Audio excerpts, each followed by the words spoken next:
Também o comércio. Devemos poder falar do comércio, da política comercial, estabelecendo regras.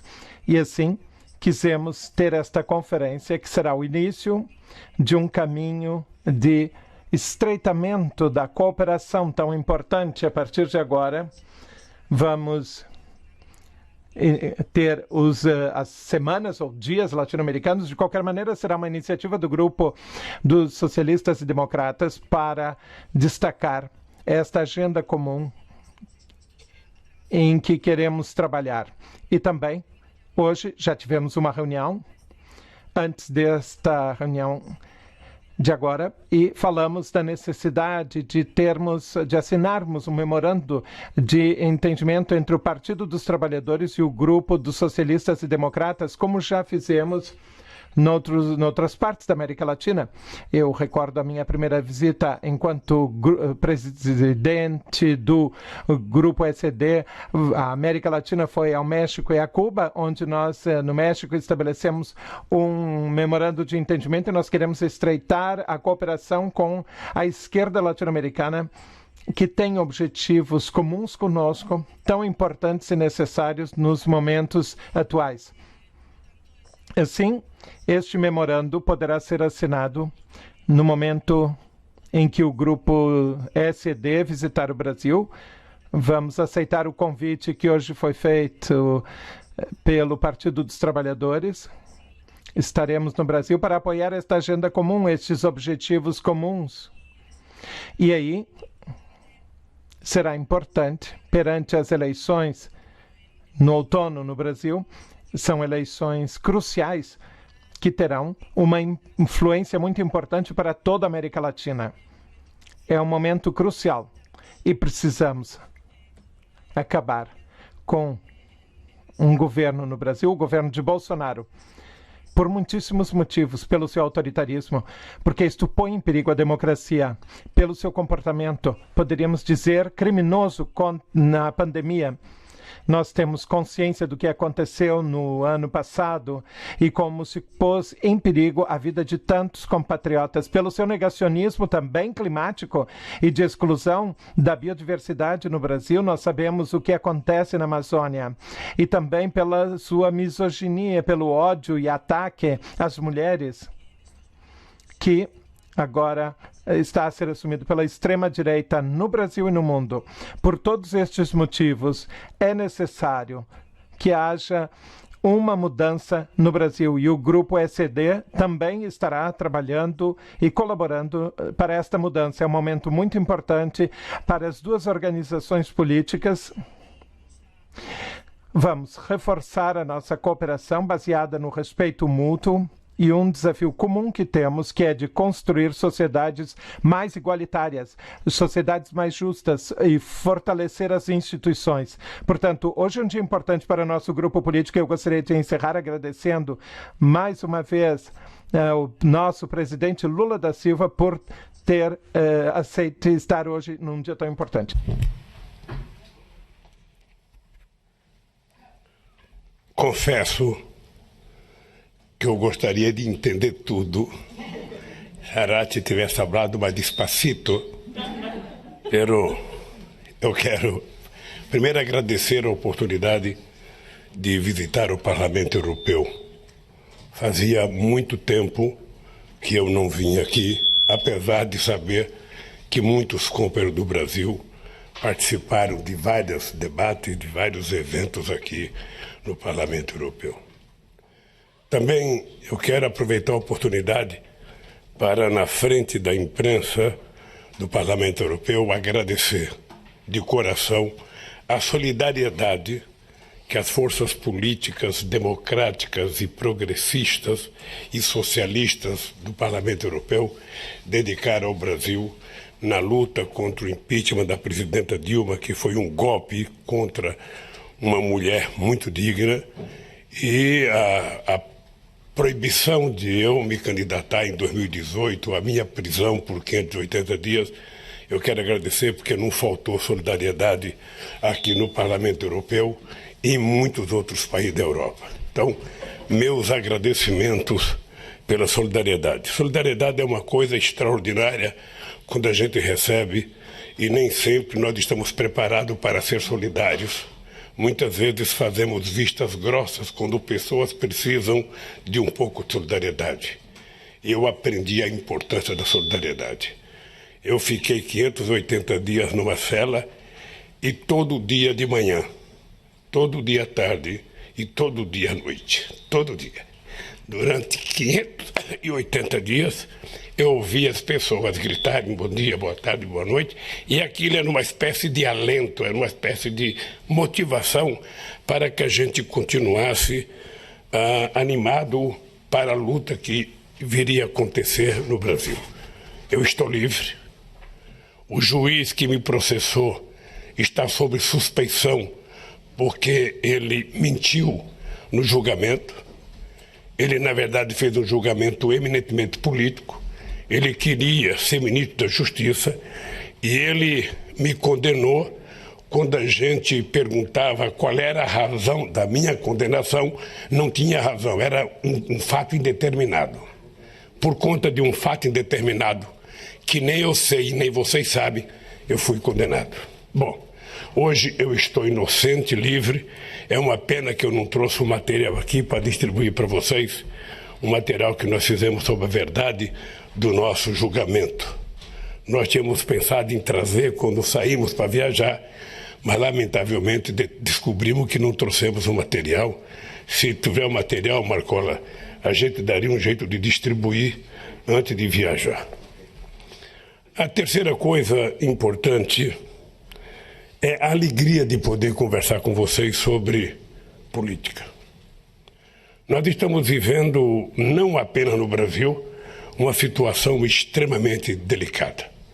Nós, depois dos anos 80, em que o sucesso da humanidade estava no consenso de Washington, o sucesso da humanidade estava na globalização, 40 anos depois, o que nós estamos percebendo é que o discurso do Estado Nacional, feito pelo Trump, dizendo que os Estados Unidos para os americanos, é o que está acontecendo em outra parte do mundo com o fascismo, com a extrema-direita em vários lugares. O Bolsonaro representa hoje uma peça importante na extrema-direita fascista, nazista, o que você quiser falar da antipolítica, você pode falar do governo brasileiro.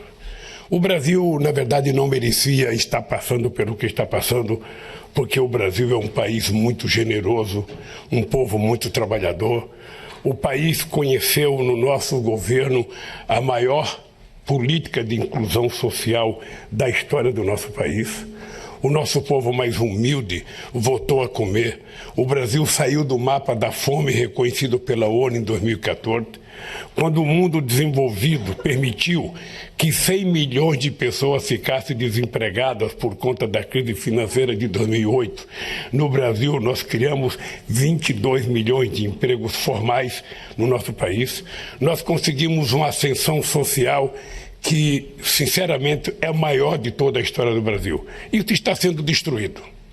Está sendo destruído porque a extrema-direita não pensa no povo trabalhador, não pensa no pobre, não pensa no emprego, não pensa no índio, não pensa no negro, não pensa em LGBT, ou seja, não pensa efetivamente em nada que não seja a ganância e o processo de desestruturar o Estado brasileiro.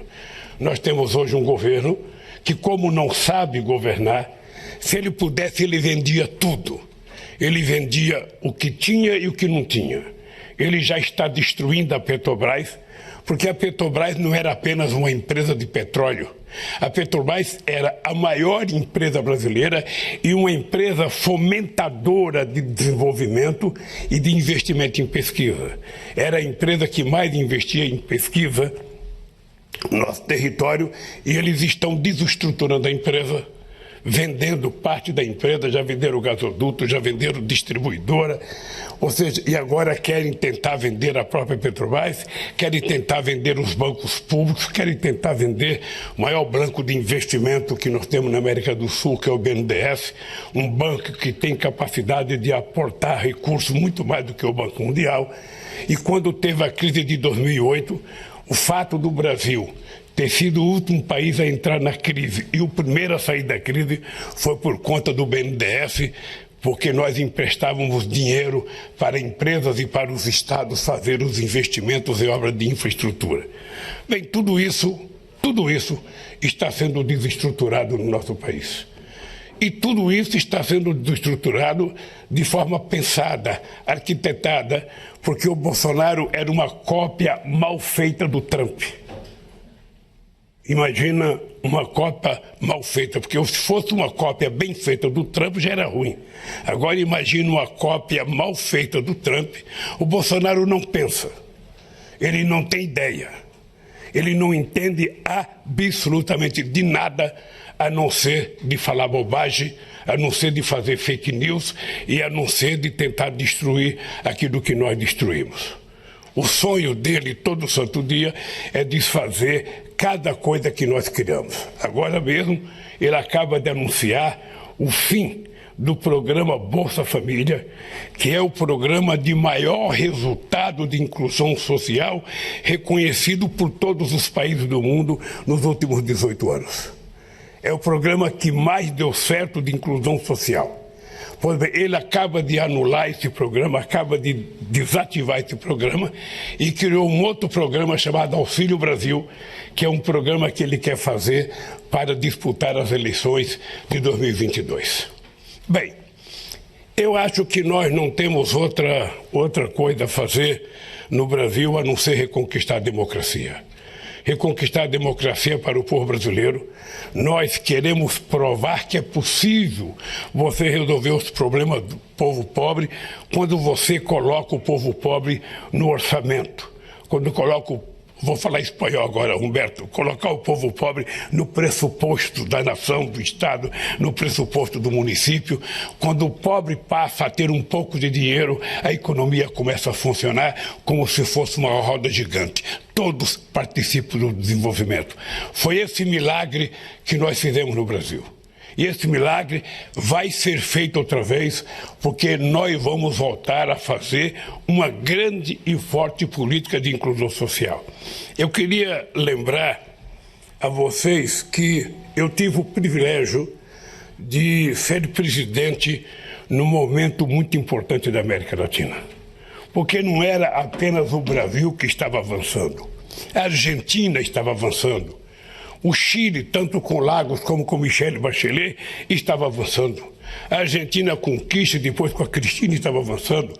O nosso companheiro Tabaré e o nosso companheiro Pepe Mujica no Uruguai, o nosso companheiro Lugo no Paraguai, o nosso companheiro Evo Morales na Bolívia, o companheiro Chaves na Venezuela, embora o Uribe fosse um cidadão de direito, um político de direita, a nossa relação com a Colômbia era extraordinária, a nossa relação com o Peru era extraordinária, a nossa relação com o Rafael Correa, que agora mora aqui em Bruxelas, não pode votar no Equador, era extraordinária.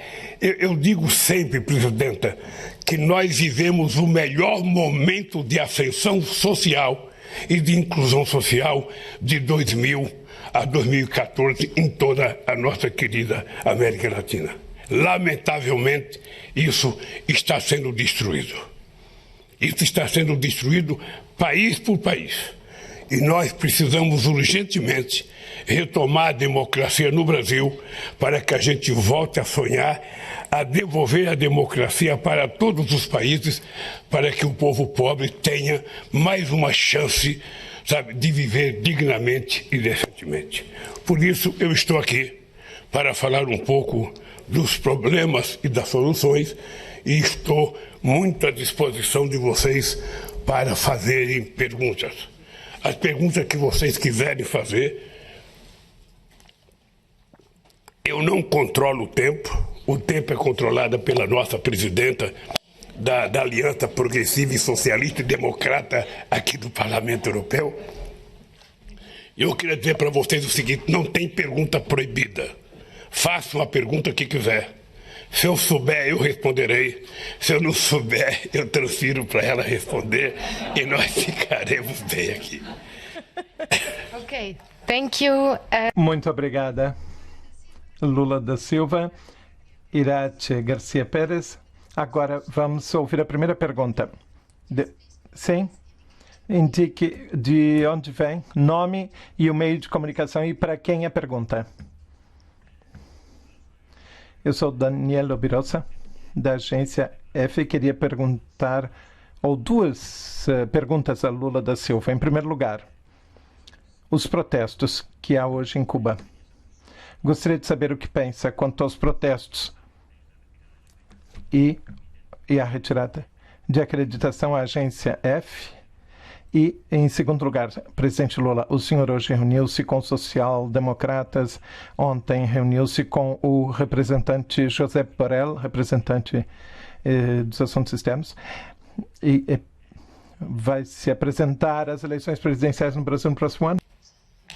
Eu só queria entender a primeira pergunta, que eu não entendi bem. Se você puder traduzir um pouquinho mais alto.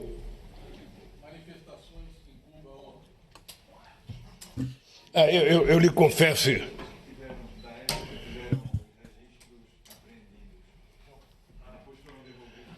Olha, eu possivelmente eu seja um político diferenciado.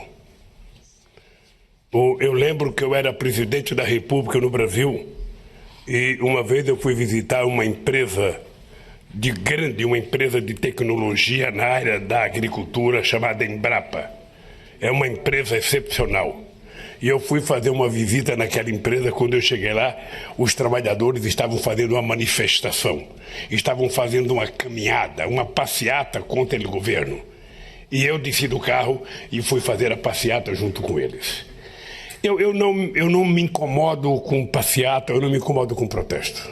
Eu acho que é um direito das pessoas protestarem, das pessoas dizerem que gostam e das pessoas dizerem que não gostam. Eu sei que nós ficamos incomodados. Todos os políticos adoram aplausos, mas todos os políticos odeiam vaias, odeiam discordância. Mas, lamentavelmente, é assim que é política. Ou seja, quando você está disputando uma eleição, você anda com o carro aberto, só abanando a mão para o povo. Quando você ganha, você entra num carro blindado, você não consegue mais nem cumprimentar o povo. Então, aquele cara que está te vaiando, possivelmente é um cara que votou em você. E é uma pessoa que está descontente com alguma coisa. Eu acho que, ao invés da gente achar ruim, a gente tem que conversar para saber por que a pessoa está protestando. Eu acho que Cuba tem uma similaridade que nós não poderemos aceitar nunca. Não é justo, não é normal, não é democrático, não é prudente para a questão dos direitos humanos um bloqueio durar 60 anos. Não é normal. Ou seja, não é normal que os Estados Unidos não aprendam que ele perdeu a revolução para os cubanos e que ele precisa permitir que os cubanos decidam o seu próprio destino. É apenas isso. Eu, quando era presidente, junto com o Celso Amorim, falamos com Bush. Por que os Estados Unidos não pensam abrir democraticamente, sabe, a sua relação com Cuba? Qual é o problema? Ou seja, é uma eterna Guerra Fria, uma eterna perseguição. Ou seja, é como se estivesse aprisionando um filho menor, rebelde, amarrado numa mesa. Então eu fico triste saber, sabe, que os americanos não têm grandeza de compreender que os cubanos têm que ter liberdade de decidir o seu destino. Agora, os cubanos também sabem que quando tiver protesto, nós temos que conversar e saber por que são os protestos. Eu já vivi muito protesto no Brasil. Eu já participei de muitos contra os outros e já recebi muitos contra mim e eu me comporto do mesmo jeito. Quem aplaude, vaia. Quem faz passeata favorável pode fazer passeata contra. Eu apenas preciso aprender a compreender que o mundo é assim. Agora, eu vou morrer reivindicando, sabe, que os Estados Unidos parem pare com o bloqueio a Cuba. E como se me... Bem, como também foi me dirigida uma pergunta, eu gostaria de responder muito rapidamente. Em primeiro lugar, com relação à retirada dos credenciais da imprensa F. Sim, a nossa posição é contrária a esta decisão.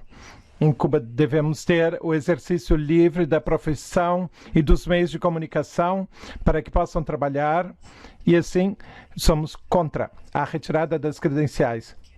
Mas eu gostaria de recordar que há 1 ano e meio, como eu dizia no início, estive em Cuba e lá ficou claro a nossa posição de um compromisso claro em favor dos direitos humanos. Quando estive em Havana um pouco antes da pandemia, eu disse que deveríamos ver um julgamento de José Ferrez e que ele deveria sair da prisão. E o resultado da minha viagem foi a saída da prisão dele. E como disse o presidente Lula, como me comprometi com o apoio aos direitos humanos em Cuba, eu também o fiz contra o bloqueio da administração norte-americana para o povo cubano, o que provoca ou impede o desenvolvimento do país. E assim, eu fui muito clara quanto à nossa posição. Ok. Then... E agora, passa... Na verdade, eu tinha deixado de responder a segunda pergunta do companheiro, que era a pergunta se eu iria me apresentar outra vez a disputar as eleições no Brasil. A melhor pergunta que você fez e eu não respondi, vou responder agora para você. Bem, eu acho que nós estamos discutindo um momento muito especial da política brasileira. Não é de hoje que o meu partido é atacado quase todo santo dia. Não é de hoje que a política de inclusão social que nós fizemos no Brasil nunca foi aceito pela grande maioria de parte da elite econômica brasileira. Embora os programas sociais do PT tenham servido como exemplo para vários países do mundo, embora o Bolsa Família tenha sido elogiado como o melhor programa de inclusão social de toda a história, muita gente da elite brasileira não aceitava porque diziam para mim que o Bolsa Família era uma esmola e que eu estava criando vagabundos, porque quem recebia o Bolsa Família não queria mais trabalhar. Ou seja, o ignorante que fala uma coisa dessa não me entende de pobre, não entende das necessidades básicas da sociedade mais humilde. Mas por conta disso, o meu partido vai ter candidato a presidente da República.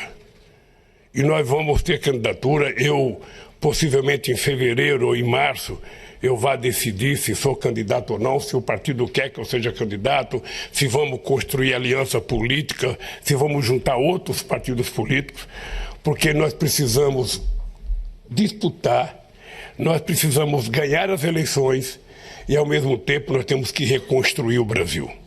Eu queria apenas dar um dado para a imprensa, do Parlamento Europeu.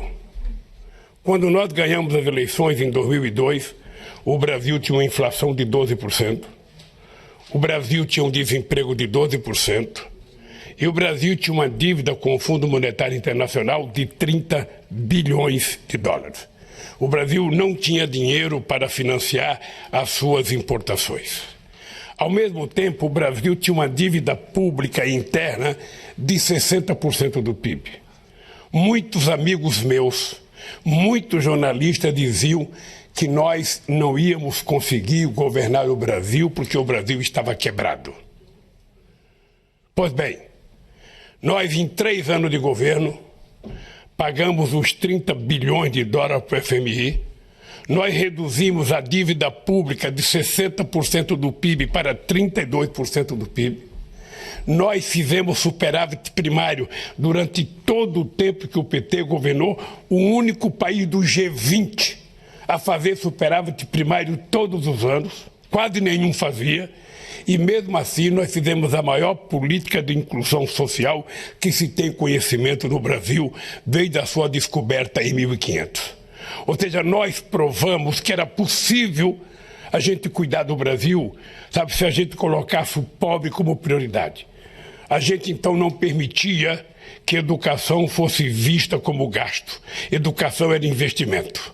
Cuidar do pobre não é gasto, é investimento. Cuidar da saúde não pode ser gasto, tem que ser tratado como investimento. Ou seja, financiar a bolsa de estudo para o estudante pobre não pode ser gasto, tem que ser visto como investimento.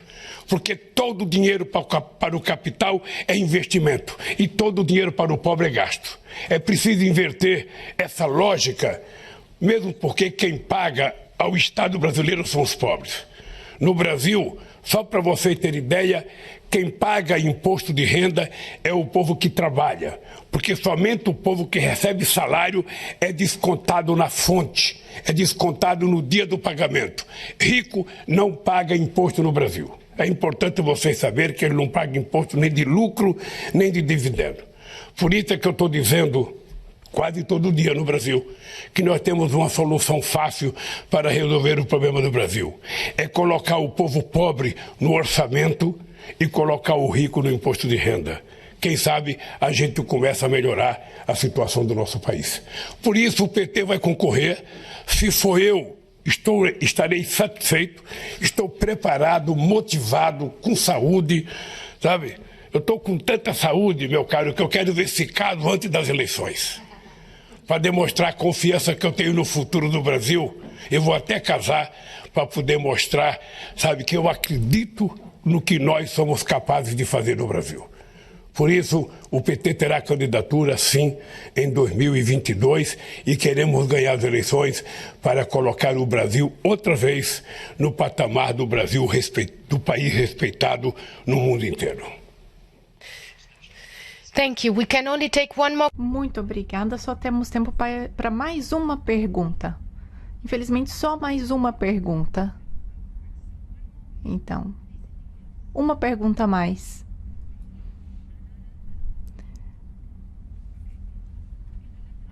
Sou Ana Lázaro, da Euronews. Gostaria de falar um pouco mais sobre Cuba, com o presidente Lula da Silva. Para além do contexto histórico, o que é que pensa do fato de que hoje, com as manifestações que foram proibidas, um dos líderes da oposição permanece em prisão domiciliar? Ok, then we take... Sim, temos então uma pergunta para o presidente Lula e depois mais uma pergunta. E depois teremos as respostas. Oi, eu sou Paloma Varon, da Rádio França Internacional. E se eu puder fazer duas perguntas também, como meu colega. A primeira, o senhor já declarou a Parimat, que seria candidato. E então, a dúvida agora, e ontem fez um discurso quase de campanha para os apoiadores aqui em Bruxelas. Eu entrevistei alguns deles que estavam presentes ontem e me falaram que foi um discurso de campanha. Então, a gente quer saber, na verdade, se Alckmin vai ser mesmo vice e se o senhor não tem medo de que ele traia também o PT como o Temer. Olha, primeiro, eu não entendo que eu tenha feito discurso de campanha.